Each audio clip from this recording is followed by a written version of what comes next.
Hi everyone, welcome to new lecture. और इस lecture में मैं आपको बताने वाला हूँ वो 5 और स्ट्रैटेजी जिसको आप यूज़ करके और बेटर तरीके से प्रॉम्प्ट को क्या कर सकते हो, लिख सकते हो। पिछले में मैंने 5 के ऊपर डिस्कशन किया था और इसमें मैं 5 और नए स्ट्रैटेजी के ऊपर डिस्कशन करूँगा।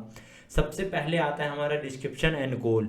तो हमें अपना जब भी प्रॉम्प्ट देना है तो प्रॉम्प्ट के साथ हमें ये भी मेंशन करना है कि मेरा डिस्क्रिप्शन या जो इस क्वेश्चन पूछने का जो गोल है वो ये है। तो ये भी चीज़ें हमें मेंशन करना है। उसके साथ हमें टोन मेंशन करना है कि हमें कौन से टोन में क्या करना है, आपसे आंसर चाहिए। जैसे मेरे को स्पीच लिखवाना है तो बहुत लवली स्पीच लिखवाना है तो मैं लिखूंगा मेरे को जो स्पीच है वो लवली टोन के अंदर चाहिए, तो वो लवली टोन के अंदर लिख के देगा। मेरे को एग्रेसिव स्पीच लिखवाना है तो मैं एग्रेसिव स्पीच क्या करूँगा, उसे लिखूंगा तो वो मेरे को जो स्पीच लिखेगा वो एग्रेसिव स्पीच में लिखेगा। तो आप टोन मेंशन कर सकते हो कि टोन हमें किस टोन में क्या चाहिए, आंसर चाहिए। अब हम बात करते हैं टारगेट ऑडियंस। आपको जरूर मेंशन करना है, ये सबसे ज़्यादा इंपॉर्टेंट होता है और हम सबसे ज़्यादा जो मिस्टेक करते हैं यहीं पे करते हैं, हम टारगेट ऑडियंस अपना मेंशन नहीं करते हैं।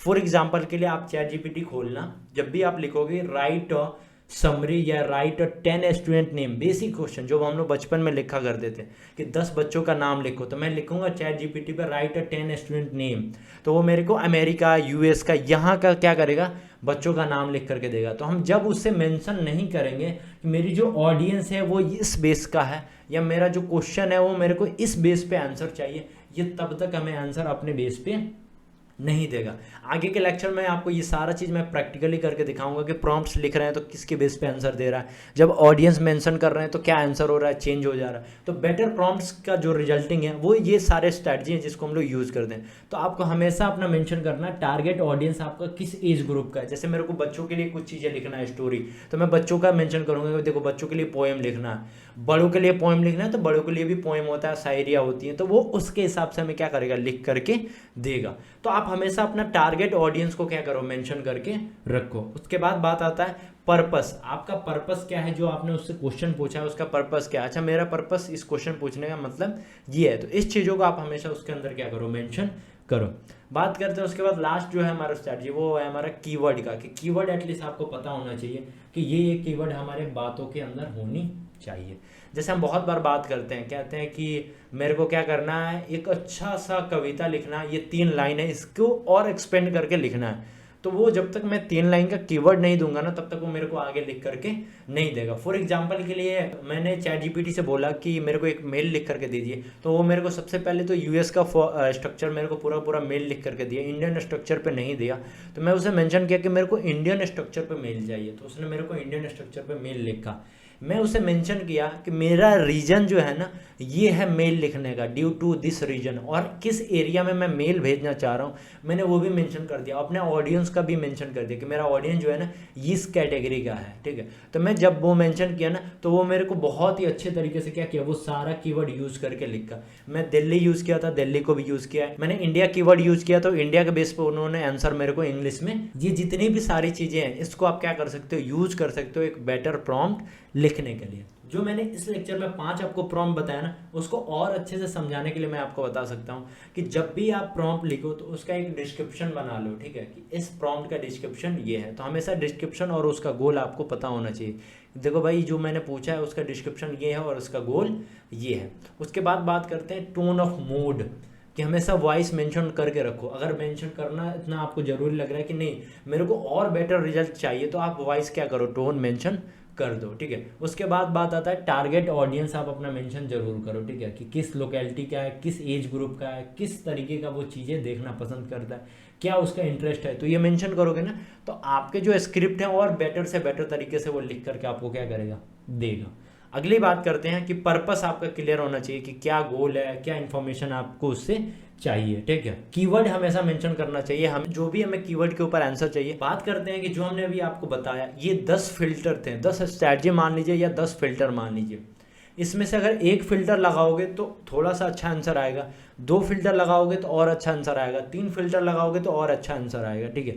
तो ऐसे 10 फिल्टर मैंने आपको दिए जिसको आप प्रॉम्प्ट के थ्रू क्या करोगे, यूज़ करोगे, और फिर आपका जो रिजल्ट है वो बेटर से बेटर तरीके से आ सकता है। तो ये एक तरीके का फिल्टर है। अगर मान लो पिछले लेक्चर में मैंने आपको 5 फिल्टर बताए, उस 5 फिल्टर पे पूछोगे तो आंसर कुछ और आएगा, ये 5 फिल्टर और लगाओगे तो आंसर कुछ और आएगा। सम केसेस में हमें बहुत सारे फिल्टर क्या करने होते हैं, छोड़ने होते हैं। तो इस 10 फिल्टर में देखो कि मेरे को कौन सा रिक्वायरमेंट है, मेरे को कौन सा रिक्वायरमेंट है फिल्टर का। फिल्टर को आप मेंशन करो ही करो कि मेरे को इस तरीके का आंसर चाहिए, तो ये वाला मेरे को फिल्टर लगाना ही लगाना है, ठीक है। बहुत सारे ऐसे लोग होते हैं जिनको एआई के बारे में कुछ खास नॉलेज नहीं था, तो वो चाहते हैं कि मेरे को कुछ थोड़ी बहुत इन्फॉर्मेशन पता चल जाए, जिससे एटलीस्ट मैं कुछ अपना आउटपुट है नॉर्मल प्रॉम्प्ट से अच्छा कर सकूं, ठीक है। जितने अच्छे से प्रॉम्प्ट वो लिखोगे उतना अच्छा आपका रिजल्ट आएगा।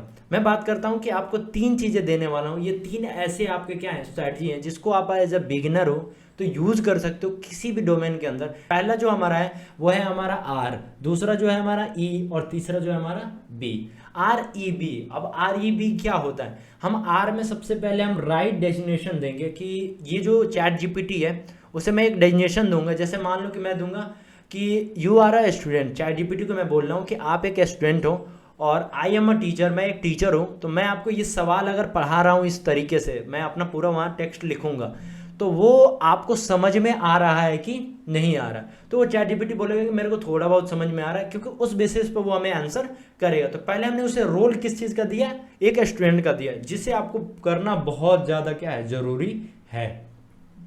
सेकंड, मैंने उसे दिया एग्जैक्ट नीस, कि मेरा नीस क्या है। जैसे मैंने उसे ऑडियंस बता दी, देखो मेरी जो ऑडियंस है ना 5 से 6 साल की है, तो मैं आपको जो चीज़ें पढ़ा रहा हूँ, अगर एज अपने आप को मान लो कि अगर आप 6 साल के एज के हो, तो क्या चीज़ें आपको ये समझ में आ रही है कि नहीं आ रही है, तो फिर उस बेसिस पे आपका चैट जीपीटी क्या करेगा, आपको आंसर करेगा। थर्ड विल बी बी, तो बेस्ड आपका ऑडियंस पता होना चाहिए कि आपका ऑडियंस किस बेस का है। जैसे मेरा ऑडियंस इंग्लिश लैंग्वेज का है, हिंदी लैंग्वेज का है, तमिल का है, तेलंगाना का है, यूपी में भोजपुरी, ये कौन से लैंग्वेज का है ये आपको पता होना चाहिए। और उसको बोलना चाहिए कि देखो मेरा ऑडियंस इस लैंग्वेज को ज़्यादा जानता है, तो मैं क्या इसमें पढ़ाऊंगा तो उसको समझ में आएगा कि नहीं आएगा।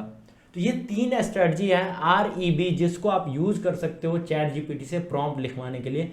50 to 60% आपका रिजल्ट अच्छे से आ सकता है। 80 to 90% रिजल्ट बेटर आने के लिए जो और भी सारे हमने 10 फिल्टर बताए, जिसको यूज करके आप 80 to 90% रिजल्ट बेटर ला सकते हो। ऑब्वियसली बात है, एक चैट जीपीटी एक मशीन है, एआई है, जो हमें पूरा 100% चीज़ें करेक्ट नहीं देगा, कुछ एरर रहता है। ये जो मैंने आपको स्ट्रैटेजी बताया, इस स्ट्रैटेजी को फिर से आप देख लेना, अगर आपको बेटर तरीके से ना समझ में आए फिर से इस लेक्चर को प्रीवियस करके देख लेना।